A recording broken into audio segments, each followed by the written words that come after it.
Sebelum menonton, jangan lupa like, subscribe, dan tekan tombol lonceng. Selamat menyaksikan. Presiden Joko Widodo menghadiri Hari Ulang Tahun Himpunan Pengusaha Muda Indonesia atau HIPMI ke-52 yang digelar di Hotel Fairmont, Jakarta. Dalam sambutannya, Kepala Negara menyoroti beberapa aspek kunci yang harus diperhatikan untuk mewujudkan visi Indonesia Emas pada tahun 2045. Salah satunya mengenai bonus demografi yang terjadi di Indonesia pada tahun 2030 hingga 2040 mendatang. Presiden menekankan perlunya persiapan yang taktis untuk mengelola bonus demografi ini dengan bijak, agar benar-benar memberikan manfaat dalam upaya menuju Indonesia maju. Selain itu, Presiden juga mengingatkan tentang disrupsi teknologi. Presiden menekankan pentingnya tidak keliru dalam mengantisipasi dampak dari perkembangan teknologi, serta mengapresiasi keterampilan anggota HIPMI yang merupakan generasi digital. Dalam kesempatan tersebut, Presiden Jokowi turut menyoroti perubahan lanskap bisnis dan ekonomi yang akan ditimbulkan oleh disrupsi teknologi. Meski demikian, Presiden optimistis bahwa HIPMI yang dikenal sebagai wadah para anak muda yang dinamis akan mampu menyesuaikan diri dengan cepat terhadap perubahan ini. Presiden Jokowi juga mengajak HIPMI untuk fokus pada pengembangan ekonomi, energi, hingga industri hijau. Menurut Presiden, saat ini perhatian dan pembiayaan terhadap industri hijau sangat mudah, sehingga perubahan tersebut harus segera diantisipasi. Presiden Jokowi pun meyakini bahwa HIPMI akan memanfaatkan peluang-peluang yang ada dan mengantisipasi perubahan-perubahan yang terjadi. Presiden menyebut pengalaman HIPMI selama 5 dekade akan memudahkan HIPMI dalam menjadi pemain utama pada persaingan global maupun lokal. Dan untuk mencapai Indonesia Emas 2045, apa yang harus kita cermati dan apa yang harus kita kawal? Yang pertama, sudah sering saya sampaikan, yaitu mengenai bonus demografi. Hati-hati mengenai ini. Tahun 30-an, tahun 2030, 2035, 2040 akan mencapai puncaknya, dan persiapan untuk kualitas sumber daya manusia betul-betul memang harus direncanakan, disiapkan secara taktis, sehingga betul-betul bonus demografi nanti bermanfaat dalam lompatan kita menuju ke sebuah Indonesia maju. Yang kedua, hati-hati mengenai yang namanya disrupsi teknologi. Hati-hati mengenai ini. Harus dicermati betul, harus dilihat betul dampak apa yang akan terjadi, situasi apa yang akan terjadi di negara kita dengan perkembangan sekarang ini, AI, generatif AI, singularity, barang-barang apa ini dan akan menyebabkan apa di negara kita. Ini harus betul-betul dilihat dan dicermati, jangan sampai kita keliru mengantisipasi adanya disrupsi teknologi. Saya kira HIPMI semuanya sudah terbiasa, karena memang seluruh anggota HIPMI adalah generasi digital.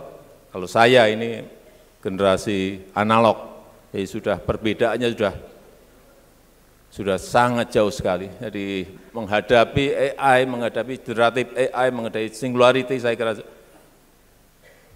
rekan-rekan di HIPMI sudah sangat biasa.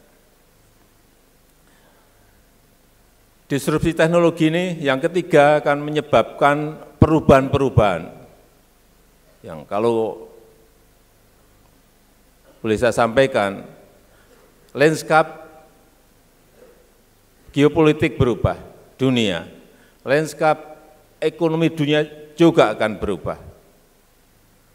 Dan perubahan-perubahan itu juga akan memengaruhi negara kita, baik itu perilaku, baik itu selera, baik itu tren warna, baik itu budaya, semuanya.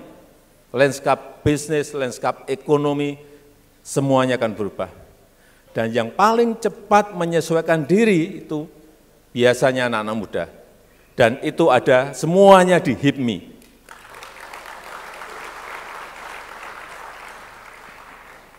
Ke depan, kita akan lebih banyak berbicara mengenai ekonomi hijau. Ke depan, kita akan lebih banyak berbicara mengenai energi hijau, mengenai pembiayaan hijau.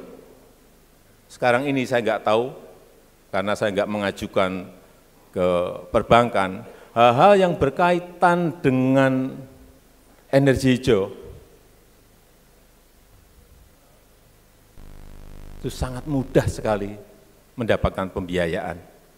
Karena secara global juga pembiayaan hijau itu juga sangat dibuka lebar-lebar.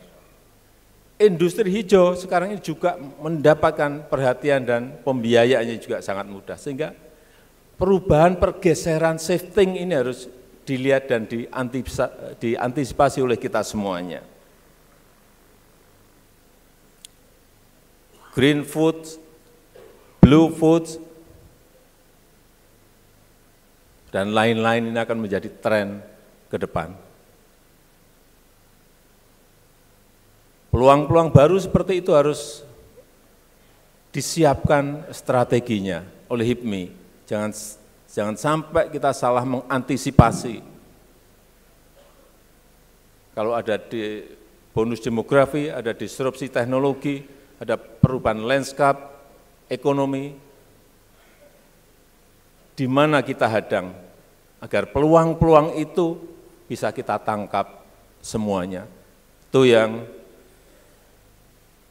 kita inginkan bersama agar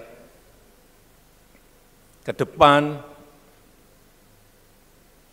yang namanya strategi future business itu betul-betul disiapkan, direncanakan dengan baik oleh HIPMI. Industrial downstreaming, hilirisasi industri, baik itu minerba, perkebunan, pertanian, kelautan, semuanya secara detail mestinya HIPMI memiliki peta jalannya.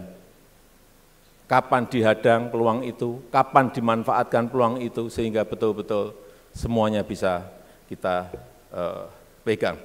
Dan dengan pengaman HIPMI selama 5 dekade dalam pemanfaatan peluang-peluang yang ada, saya yakin seluruh perubahan-perubahan landscape bisnis, landscape ekonomi akan bisa ditangkap oleh HIPMI. Saya yakin HIPMI akan mampu terus berinovasi untuk naik kelas dan memenangkan persaingan-persaingan global yang ada maupun persaingan-persaingan di negara kita yang kita cintai ini.